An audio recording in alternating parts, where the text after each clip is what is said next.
Olá, galera do oitavo ano, como é que vocês estão? Tudo bem?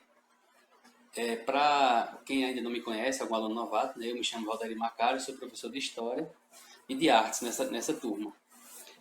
Nós, ao longo desse período, né, vamos procurar desenvolver aí um bom trabalho, né, para que todos compreendam direitinho os conteúdos, tá certo? Hoje nós estamos iniciando aqui a gravação dessas aulas online, né, aulas via internet. Não é muito do nosso costume, tanto para nós professores, né, como para vocês estudantes que têm que estudar aí à distância, usando essas tecnologias, celulares, né, e computadores. Mas vamos lá, nós temos que nos adaptar devido a essa crise que estamos vivendo. Então é necessário que a gente se adapte, né, para que tudo dê certo. Então, nós vamos estudar aqui nesse início do oitavo ano um conteúdo chamado Crise do Antigo Regime e Iluminismo. Nós vamos começar com esse conteúdo. Então, para vocês entenderem melhor, vamos aqui acompanhar na tela. Então, a crise do Antigo Regime e o Iluminismo, né? De acordo com a BNCC, durante essa aula você terá que desenvolver a seguinte habilidade. Veja só, pessoal, a BNCC é um documento que está regendo a educação brasileira iniciando esse ano, né? Que é a Base Nacional Comum Curricular, que ela unifica os conteúdos em todo o país, certo? Então, qualquer cidade que você esteja estudando, o início do conteúdo do oitavo ano, né, em Pernambuco, no Ceará, na Paraíba, em São Paulo, em qualquer estado que seja, né, em qualquer cidade que seja no público ou no privado, você estará estudando esse mesmo conteúdo e estará desenvolvendo essas mesmas habilidades, certo? Então, segundo a MNCC, você terá que desenvolver ao final desse conteúdo essas habilidades. Você terá que compreender como se deu esse processo, o que era o antigo regime, né? quais eram as características do antigo e como passou a ser após o iluminismo ter trazido uma nova visão de mundo. Então, todas essas características, ver quais foram os teóricos que trouxeram essas inovações e as características de cada um. Ok?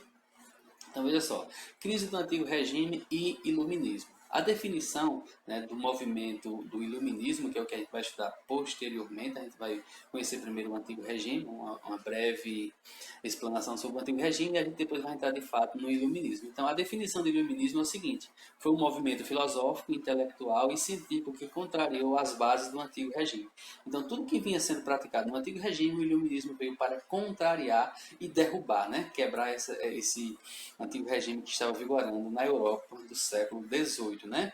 Especialmente na Inglaterra e na França, onde teve seu auge o iluminismo. Quem? O iluminismo representava basicamente a forma da burguesia interpretar o mundo. Então, a burguesia, que eram os comerciantes, né, que desde a Idade Média vinham enriquecendo, eles colocaram o rei no poder, lá no final da Idade Média, e agora essa mesma burguesia é quem vai derrubar o rei, vai destronar para assumir o controle do governo na França, na Inglaterra e depois em outras nações, Estados Unidos, etc. As características do iluminismo, elas são exatamente essa aqui, ó, o racionalismo e o cientificismo, ou seja, a partir desse momento todas as coisas seriam baseadas na razão, na ciência, nada mais é baseada pela fé ou pelo achismo, teria que passar pela ciência, pela razão humana para ter validade, né? Tudo teria que ter uma explicação científica. Eles eram anti-absolutistas, ou seja, totalmente contrários à ideia de que o rei deveria governar sozinho, absoluto, com mãos de ferro, sem dar oportunidade de ninguém dar uma opinião. Eles eram totalmente anticlericalistas, ou seja, totalmente contra os dogmas das religiões, e especialmente aí falando da Igreja Católica, né, que era a que dominava lá na Europa nesse período, e eles eram também defendiam aí as liberdades individuais de todos os seres humanos, né? Diziam que todos os seres humanos nascem livres e têm direito à liberdade, à igualdade e todos esses direitos individuais que o ser humano deve ter e não ser combatido essas liberdades por ninguém, inclusive pelo rei. Essa figura aqui, pessoal, é a figura do rei Luís XIV, né, o rei da França. Ele é a figura maior do absolutismo, né, do antigo regime. Ele representa esse antigo regime, porque ele foi um dos reis mais absolutistas,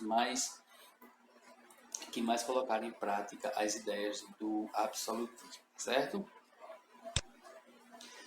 O antigo regime, como ele era caracterizado? O antigo regime, ele se caracterizava da seguinte maneira: a sociedade era estamental, ou seja, ela era dividida em classes, que não havia aí a ascensão entre uma classe e outra. Existia o clero, que era representado pela Igreja Católica e pelos padres, bispos, cardeais, né? A parte da igreja da religião. A nobreza, que eram os senhores donos das terras, né? Que antes, lá na Idade Média, eram senhores feudais, ou seja, eram os ricos, né? Os proprietários de terra. E o terceiro estado, que era o povo, os trabalhadores, né? Que é quem de fato pagavam as contas, né? Quem trabalhava e pagava os impostos para que a nobreza e o clero sobrevivessem. Dentro da nobreza estava o rei, né? O rei fazia parte da nobreza. E nesse terceiro estado também, pessoal, tinha uma outra classe que eram os burgueses, né? Que eram os comerciantes. Essa classe é exatamente aquela que vai, com seu recurso, né? Bater de frente com o antigo regime, derrubar esse antigo regime, baseado aí nas ideias dos iluministas, e tomar de conta do governo, onde eles estão até os dias atuais, né? A gente sabe que todos os países são governados, são liderados por pessoas da base da burguesia, que são os grandes empresários, que são os comerciantes atuais, né? O antigo regime também era caracterizado pelo absolutismo monárquico, ou seja, o poder era nas mãos de um monarca, de um rei absoluto, que ninguém poderia contestá-lo, né? O seu poder era ilimitado. E esse antigo regime era caracterizado por um Estado moderno, moderno em relação ao período anterior, que era a Idade Média, né? O sistema feudal. Então ele vem se diferenciar exatamente do sistema feudal, dizendo-se ser moderno. Porque o moderno é aquilo que é diferente, que é novo em relação a outro período, né? No caso do regime feudal, certo? No regime feudal, quem tinha o poder eram quem possuía terra, quem eram os donos das terras. No novo regime, quem passou a ter o poder era quem tinha riqueza, quem tinha capital. Isso vai se caracterizar muito mais após a queda desse antigo regime e a implantação do novo regime com a burguesia no poder. Uma característica do antigo regime era o mercantilismo, que depois da proclamação das repúblicas, o sistema mais vigente vai ser o capitalismo, que é uma sequência, né, do mercantilismo. Né? O mercantilismo iniciou na Idade Média, com a ideia de Estado forte, onde o rei quem controlava a economia, né? Ele aumentava as exportações e diminuía as importações para manter a balança comercial favorável, né? Sempre para o seu lado, onde o Estado nacional, né, governado por esse rei forte, iria acumulando riquezas, metais, né, como ouro, prata, e iria se fortalecendo.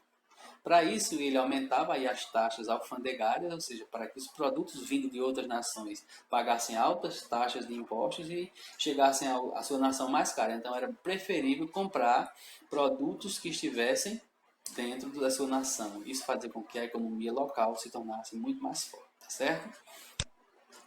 Então, para garantir, né, que esse antigo regime existisse, existiam alguns teóricos, né, alguns filósofos da época que defendiam esse regime e justificavam e davam respaldo para o rei governar com mãos de ferro, governar com mãos absolutas, né? Então a defesa do absolutismo era propagada especialmente por esses três aqui, mas existiam outros filósofos, mas esses três são os mais contundentes, né? O Thomas Hobbes, ele dizia o seguinte, que o homem é o lobo do próprio homem.